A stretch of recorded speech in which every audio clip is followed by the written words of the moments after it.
Chaque matin est un duel silencieux. Non pas contre le monde, mais contre ton esprit.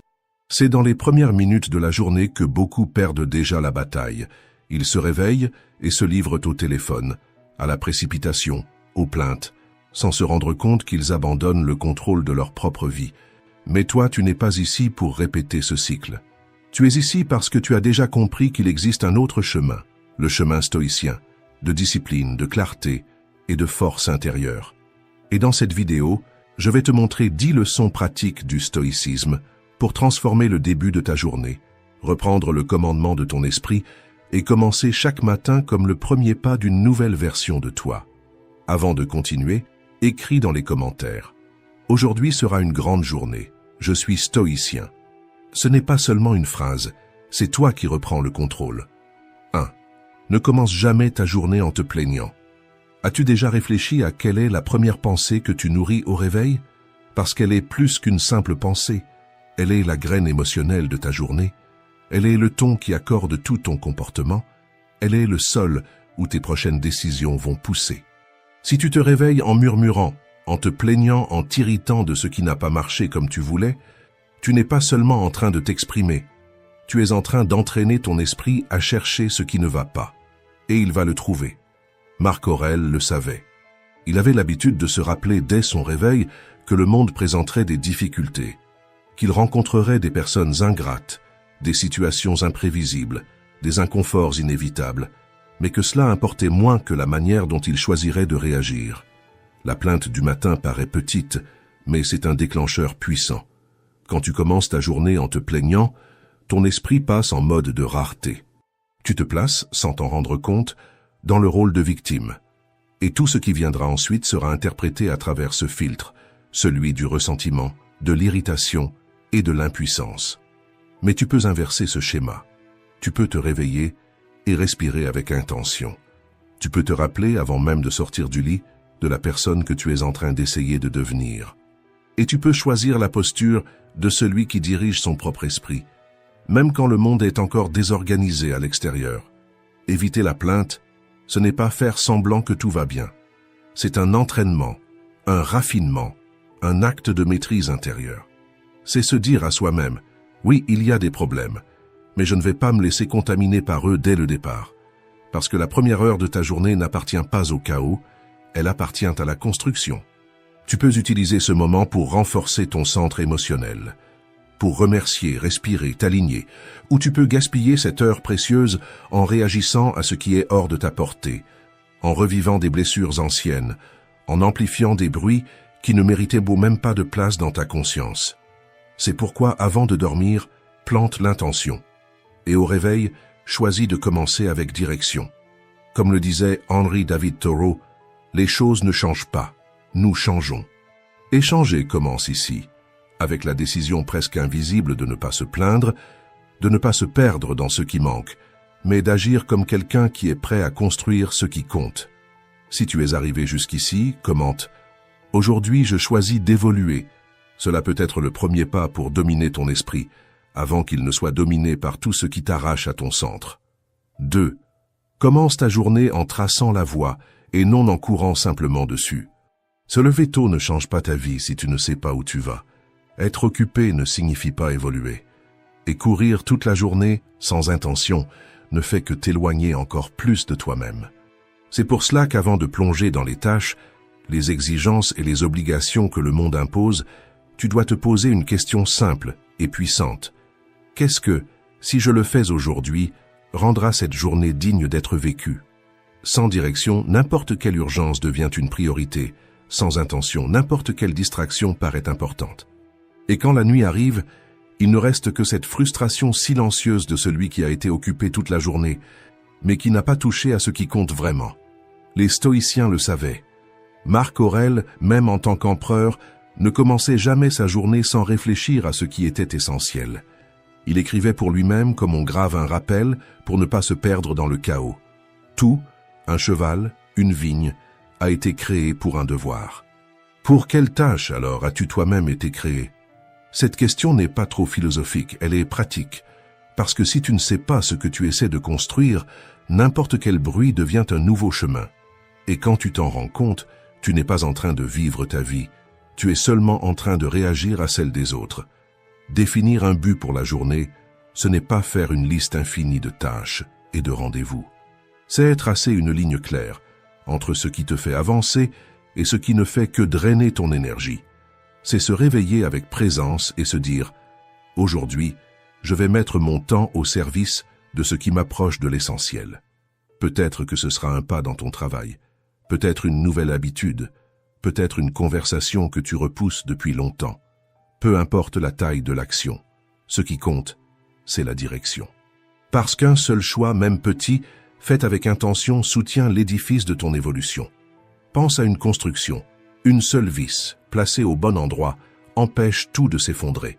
Avec ta journée, c'est la même chose. Une décision claire, prise dès le matin, peut être ce qui te maintient solide quand la confusion commence. Alors, ne commence plus jamais une journée en pilote automatique. Ne permets pas au monde de décider pour toi. Réveille-toi avec intention. Choisis ton but. Marche avec clarté. Car celui qui sait où il veut aller choisit autrement. Et celui qui choisit autrement vit avec plus de force, plus de concentration, plus de vérité. Si ce choix a déjà commencé à naître en toi, écris ici en commentaire. Aujourd'hui, je marche avec intention. Parce que le temps est ton bien le plus précieux, et chaque matin est une chance qui ne se répétera jamais. 3. Ta force naît des petits choix. Tout le monde admire la discipline dans les grands accomplissements, mais presque personne ne remarque que la véritable force naît dans les détails que personne ne voit. Marc Aurèle a écrit « Nous devons nous discipliner dans les petites choses et, à partir de là, progresser vers des choses de plus grande valeur. Si tu as mal à la tête, exerce-toi à ne pas jurer. Ne jure pas chaque fois que tu ressens une douleur à l'oreille. Et je ne dis pas que tu ne peux pas te plaindre, simplement, ne te plains pas avec tout ton être. Cette phrase n'est pas seulement poétique, c'est une clé. Elle te rappelle que ton esprit est façonné non pas dans les grandes batailles de la vie, mais dans la manière dont tu réponds aux petites provocations du quotidien. Il est facile de parler de discipline quand tout est en ordre. Mais l'entraînement réel commence quand le réveil sonne et que ton lit paraît plus convaincant que tes objectifs. Quand ton téléphone vibre avant même ta première pensée consciente et que tu dois décider si tu commences la journée en nourrissant ta clarté ou ta distraction. Ces moments, apparemment petits, sont en réalité des décisions structurelles. Ils façonnent ton humeur, ton énergie, ton attention. Chaque choix du matin est comme un vote silencieux pour la personne que tu es en train de devenir. Et c'est pour cela que maîtriser le matin, ce n'est pas faire plus, c'est faire mieux. C'est choisir de se lever même avec de la paresse. C'est commencer la journée par une lecture, une phrase de concentration, une respiration consciente et comprendre que ce n'est pas une perte de temps. C'est un investissement dans ta santé mentale, dans ton attention, dans ta liberté émotionnelle. Parce que plus tu te renforces à l'intérieur, moins tu deviens prisonnier de ce qui se passe à l'extérieur. La vraie discipline ne crie pas, ne s'exhibe pas, ne réclame pas d'applaudissements. Elle se manifeste simplement dans la maîtrise de soi face à l'impulsion, dans le choix de la présence face à la précipitation, dans la fidélité silencieuse à ta propre évolution. Et la bonne nouvelle, c'est que tu n'as pas besoin de tout maîtriser, tu as seulement besoin de commencer par ce qui est devant toi. Aujourd'hui, par exemple, décide que tu ne vas pas simplement te réveiller. Tu vas t'éveiller avec intention, avec clarté, avec discipline. Si ce choix fait partie de ton prochain réveil, écris ici en commentaire. Aujourd'hui, j'entraîne ma force dans les petites choses. Parce que c'est ainsi que commence la véritable transformation, avec des gestes que personne ne voit, mais que tu ressens et qui changent tout à l'intérieur. 4. Entre dans la journée avec clarté, pas avec illusion. La plupart des gens commencent la journée en espérant que tout se passe bien, mais l'espoir sans préparation n'est que naïveté. Car il suffit d'une critique blessante, d'un retard hors de ton contrôle ou d'un petit échec pour que ton esprit s'effondre. Et alors surgit le drame intérieur, comme si l'univers avait tendu un piège personnel. Mais ce n'est pas le monde qui t'a fait tomber. C'est l'illusion que tout devait être parfait pour que tu puisses rester debout.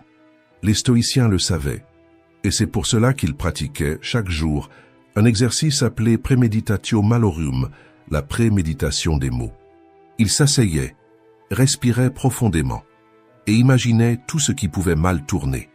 Imprévus, pertes, critiques injustes, échecs douloureux, projets qui s'effondrent. Mais ce n'était pas pour nourrir la peur, c'était pour désactiver l'impact émotionnel avant même qu'il n'arrive, car quand tu as déjà visité mentalement le terrain de la douleur réelle ne t'anéantit pas. Tu deviens comme un commandant qui étudie la carte de la bataille avant d'entrer sur le champ. Il sait où se trouvaient les risques, et lorsque la tempête éclate, il agit sans céder à la panique. Cette pratique n'a rien de négatif, elle est lucidité. Elle consiste à se renforcer avant la chute, à ne pas être dominé par l'émotion lorsque l'imprévu frappe à la porte. Pense à aujourd'hui. Et si quelque chose se passait mal dans ton travail, dans ce que tu as planifié avec tant de soin? Et si quelqu'un te décevait? Et si une mauvaise nouvelle arrivait? Comment vas-tu réagir? La plupart des gens se bloquent parce qu'ils ne se sont jamais préparés intérieurement à l'inconfort. Mais toi, tu peux choisir autrement. Dès ton réveil, avant d'ouvrir ton téléphone, avant d'être aspiré par les urgences du monde, arrête-toi 1 minute et demande-toi avec sincérité quelle est la chose la plus difficile qui pourrait arriver aujourd'hui et comment est-ce que je veux réagir si cela se produit vraiment. Cette simple question peut changer le cours de ta journée, parce que celui qui considère le pire avec sérénité répond avec fermeté. Celui qui a déjà entraîné son esprit à l'inconfort ne plie pas devant lui. Et celui qui maîtrise ses émotions au cœur de la difficulté gouverne sa propre vie, même au milieu du chaos. La plupart ne font que survivre à leur journée. Peu sont réellement préparés à les vivre avec courage. Tu décides, dès le matin, de quel côté tu veux être. Si cette force a déjà commencé à naître en toi, écris ici en commentaire. Aujourd'hui, je me prépare avec courage. Parce que l'imprévu viendra toujours, mais il n'a plus besoin de te dominer. 5. Agis comme quelqu'un qui sait que le temps n'attend pas. Tu n'as pas tout le temps du monde. Et plus tôt tu comprends cela, plus ta vie devient vivante. Ce n'est pas une pensée agréable, mais c'est réel. La plupart des gens vivent comme s'ils étaient immortels, repoussent l'essentiel, retardent les conversations, étouffent des désirs légitimes et laissent leur propre vérité pour plus tard. Mais les stoïciens pensaient différemment. Chaque matin, ils se rappelaient une idée simple et transformatrice. Memento mori, souviens-toi que tu vas mourir. Non pas comme un avertissement sombre, mais comme un appel urgent à la vie. Parce qu'une existence entière peut être gaspillée par celui qui l'oublie. Marc Aurèle a écrit « Ce n'est pas la mort qu'un homme doit craindre, mais de n'avoir jamais commencé à vivre. » Et cette phrase devrait résonner en toi chaque jour, parce que tant que tu vis comme si tu avais un temps infini, tu continues à repousser ce qui compte. Tu continues à éviter les décisions difficiles. Tu continues à te justifier avec le vieux « pas maintenant, plus tard, je verrai après ». Mais et si le plus tard ne venait jamais? Pense avec sincérité. Combien de mots as-tu avalé par peur? Combien de fois t'es-tu tu pour plaire? Combien de jours as-tu rempli de tâches vides, seulement pour sauver les apparences? N'attends pas de perdre quelqu'un pour valoriser le présent. N'attends pas un choc, une maladie, une absence, pour comprendre que la vie a une échéance. Parce que lorsque tu comprends que le temps est fini, tout change.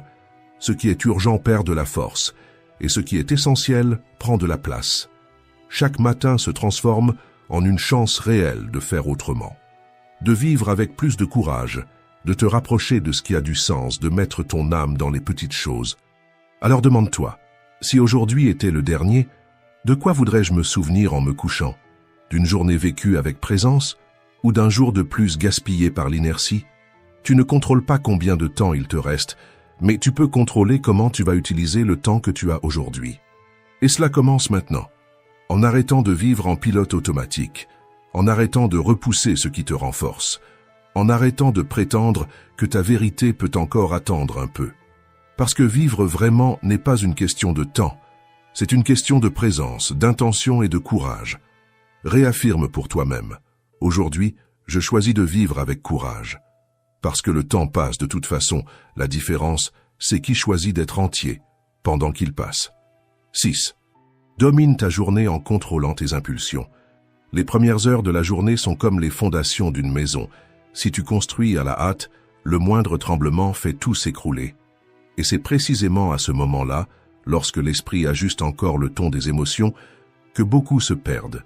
Il suffit d'une notification inattendue, d'une demande mal placée, d'un souvenir inconfortable, et la réaction prend le contrôle avant même que la conscience ne se réveille. L'impulsivité est traîtresse. Elle déforme ta vision, trouble ton jugement et transforme des situations simples en champs de mine émotionnels. Tu commences bien ta journée et, en un clin d'œil, tu es vidé, irrité, distrait, sans même t'apercevoir comment tu en es arrivé là. Mais les stoïciens savaient quelque chose que beaucoup n'ont pas encore compris. Épictète disait « Nous ne contrôlons pas les événements qui nous arrivent, mais nous contrôlons la manière dont nous choisissons d'y répondre. » Cette phrase, si elle est vécue vraiment, change tout. Parce que le problème n'a jamais été ce qui t'arrive, le problème commence lorsque tu oublies que tu peux choisir comment répondre. Et dès le matin, lorsque l'émotionnel est encore vulnérable et que le corps s'éveille lentement, tout semble plus intense que cela ne l'est en réalité. C'est là que la lucidité doit intervenir. Fais un pas en arrière, à l'intérieur, respire consciemment, observe comme un stratège observe le champ de bataille, avec clarté et non avec précipitation, avec intention et non avec impulsion. Cette pause entre le stimulus et la réponse est l'endroit où naît ton pouvoir. C'est dans ce petit intervalle que tu peux choisir, ne pas réagir avec colère, ne pas te défendre automatiquement, ne pas alimenter des discussions inutiles qui vident ton énergie. Tu as une maîtrise totale de cela. L'autocontrôle n'est pas faire semblant de ne pas ressentir de la colère, de la frustration ou de la peur. Ce n'est pas non plus devenir froid ou indifférent. L'autocontrôle, c'est le courage de regarder ce que tu ressens et de choisir malgré tout la réponse qui te renforce. Si quelqu'un te critique, tu peux choisir d'analyser et non d'attaquer. Si un imprévu survient, tu peux respirer avant d'agir. Si quelqu'un tente de te provoquer, tu peux choisir le silence, non par faiblesse, mais parce que tu sais te gouverner intérieurement. Et c'est le matin que cette pratique devient la plus puissante. Si tu entraînes ton esprit à rester centré dès le réveil, tu crées un bouclier émotionnel qui t'accompagne pour le reste de la journée. Au bout du compte, ta paix ne dépendra pas de ce qui t'arrive, elle dépendra de la manière dont tu réponds à ce qui t'arrive. Et chaque fois que tu choisis la lucidité plutôt que la précipitation, le centre plutôt que l'impulsivité, tu réaffirmes le leadership le plus important de tous, le leadership sur toi-même. Si telle est ta nouvelle forme de contrôle émotionnel, laisse dans les commentaires « Aujourd'hui, je choisis de répondre avec lucidité ». Dominer le matin, c'est avant tout ne pas se perdre dans des réactions vides. C'est apprendre à devenir le maître de ton propre état intérieur. 7. Vis un jour libéré du poids de devoir plaire aux autres. Avant même d'entendre ta propre voix, tu commences déjà à entendre le monde. Tu ouvres les yeux et tu es bombardé d'images, de messages et d'exigences. Les réseaux sociaux te dictent ce qu'est la réussite. Les notifications t'obligent à répondre et ton esprit, encore en train de s'éveiller, commence déjà à chercher l'acceptation, comme si tu devais te justifier d'exister. Tu n'as même pas fini de respirer et tu cherches déjà à t'adapter. À plaire, à prouver, à appartenir. Mais cette quête est silencieuse et cruelle, car plus tu dépends du regard des autres, plus fragile tu deviens à l'intérieur. Les stoïciens y voyaient un piège. Sénèque disait « Ne cherche pas l'admiration des autres, ne vis pas de louanges passagères. Ceux qui t'applaudissent aujourd'hui, demain peuvent t'oublier. » Et il avait raison. La valeur qui dépend des applaudissements disparaît dans le silence. Le respect qui dépend des « j'aime » s'évapore dans la critique. Lorsque tu commences la journée en te demandant « Qu'attend-on de moi ?» tu es déjà en train de te perdre. Ton énergie cesse d'être créative pour devenir réactive. Tu ajustes le ton de ta voix, tu modifies tes décisions. Tu évites de te positionner non par conscience mais par peur. Peur d'être jugé.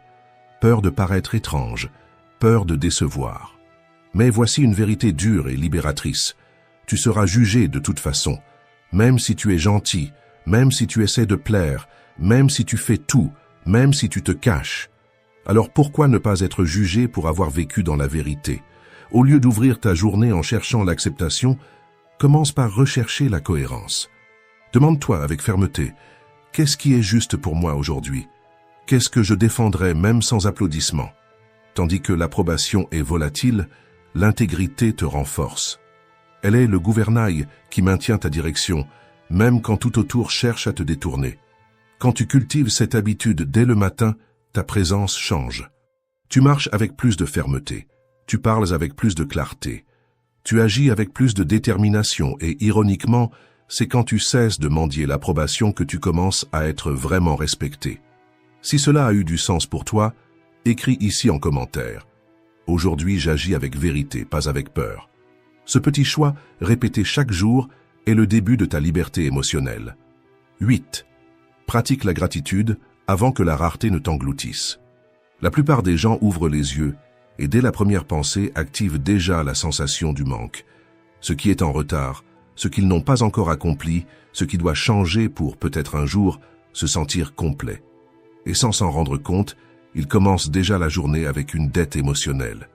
Comme si la vie leur devait quelque chose, comme si rien n'était suffisant.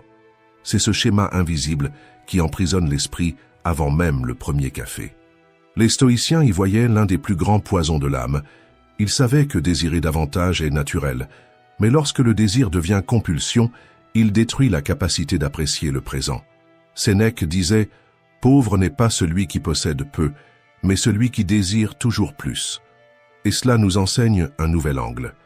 La véritable abondance ne réside pas dans ce qui manque, mais dans ce que tu as le courage de reconnaître comme précieux maintenant. Se réveiller avec gratitude n'est pas un cliché, c'est un acte de lucidité. C'est se rappeler que beaucoup de choses qui paraissent aujourd'hui normales furent autrefois des rêves. Le toit qui t'abrite, le corps qui respire, la nourriture qui t'attend, la chance de recommencer encore une fois.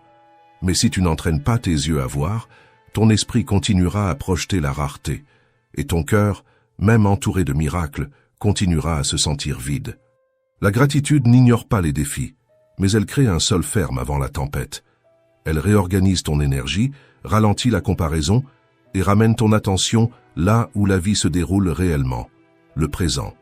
Et le meilleur, la gratitude peut s'entraîner. Tu n'as pas besoin de grandes conquêtes pour le ressentir. Parfois, tout ce qu'il faut, c'est une pause d'1 minute pour remarquer. Le soleil s'est encore levé, ton corps bouge encore, le café est encore chaud. Une pratique simple et puissante. Chaque jour, avant d'ouvrir n'importe quel réseau social, impose-toi un péage. Écris 3 choses pour lesquelles tu es sincèrement reconnaissant. Peu importe la taille, cela peut être ton travail, ta famille, le lit dans lequel tu as dormi. Ce qui compte, c'est la vérité du sentiment. Ce geste ne change pas seulement la tonalité de ta pensée, il change ta vibration, ta capacité à remercier augmente. Parce que celui qui commence la journée avec gratitude commence déjà avec le cœur rempli, et celui qui est rempli à l'intérieur ne se perd pas dans le vide de la comparaison, ni dans l'anxiété de ce qui n'est pas encore arrivé. Commencer avec gratitude, c'est placer ton âme au bon endroit avant d'affronter le monde. C'est te dire à toi-même, dès le matin, « Je n'ai pas tout, mais j'ai assez pour commencer avec fermeté. » Aujourd'hui, écris dans les commentaires, « Je commence avec gratitude parce que… » et complète avec ce qui soutient ton âme, même dans les jours difficiles. Reviens à cet espace chaque fois que tu sens que tu es en train de te perdre, parce que celui qui construit sa vie sur la gratitude peut tomber, mais ne se sent jamais vide. Il n'oublie jamais d'où il vient, il ne cesse jamais de voir une raison de continuer. 9. Réécris ton histoire aujourd'hui. Tu n'es pas prisonnier de la version d'hier. Peu importe combien de fois tu as échoué, combien de promesses tu as brisées, ou combien de matins tu as commencé en disant « Aujourd'hui ce sera différent ». Et pourtant, tu as répété les mêmes schémas. Si tu écoutes cela maintenant, cela signifie que tu as encore le pouvoir de choisir, et il n'existe pas de moment plus symbolique pour recommencer que le matin. Marc Aurèle commençait ses journées en se rappelant qu'il avait le contrôle sur ses attitudes, pas sur ce qui allait arriver. C'est cela, la liberté. Ne pas dépendre des circonstances, mais des décisions. Et créer une nouvelle habitude, c'est exactement cela. Déclarer en silence que tu peux encore te transformer. Peut-être veux-tu commencer petit, 1 minute de méditation, une page écrite dans un cahier, un verre d'eau avant le café, ou simplement l'habitude de ne plus t'abandonner, de ne plus répéter cette vieille excuse. Cela peut sembler peu, mais pour l'esprit, c'est un nouveau chemin. Parce que le cerveau apprend par la répétition, mais il se transforme par la décision. Et chaque fois que tu agis différemment dès le réveil, tu envoies un message puissant à toi-même. Je ne suis pas mon passé. Je suis ce que je choisis de pratiquer maintenant. Tu n'as pas besoin de devenir une autre personne du jour au lendemain, mais tu dois commencer à agir comme quelqu'un qui est en train d'écrire une nouvelle histoire, même si personne ne le voit, même si cela semble encore difficile, même si le monde et même toi au début en doutent. Toute transformation commence ainsi, par un acte simple de courage, répété en silence, jusqu'à ce qu'il cesse d'être un effort et devienne une identité. Écris en commentaire. Aujourd'hui, je décide d'agir différemment. Parce qu'une décision prise tôt le matin peut être le tournant que tu attendais. Peu importe comment étaient tes jours précédents, ce que tu fais aujourd'hui a le pouvoir de tout réécrire. 10. La première victoire de la journée commence dans tes mains. Avant de sortir dans le monde, avant d'ouvrir n'importe quel réseau social, avant même de te lever du lit, respire profondément et demande-toi « Qu'est-ce qui est réellement sous mon contrôle aujourd'hui ?» Cette question simple, posée avec calme et conscience, peut tracer la ligne entre une journée guidée par la frustration et une journée vécue avec clarté. La plupart des gens se réveillent et plongent déjà dans le chaos. Notifications, obligations, pression, attente. Ils se placent au centre de tout ce qu'ils ne peuvent pas contrôler, et pour cette raison ils se perdent. Le temps qu'il fait, la circulation, l'humeur des autres, ce qui a déjà mal tourné, tout devient une menace. Mais le problème n'a jamais été le monde. C'est l'endroit erroné où ton attention a été placée. Marc Aurèle disait « Tu as pouvoir sur ton esprit, non sur les événements extérieurs.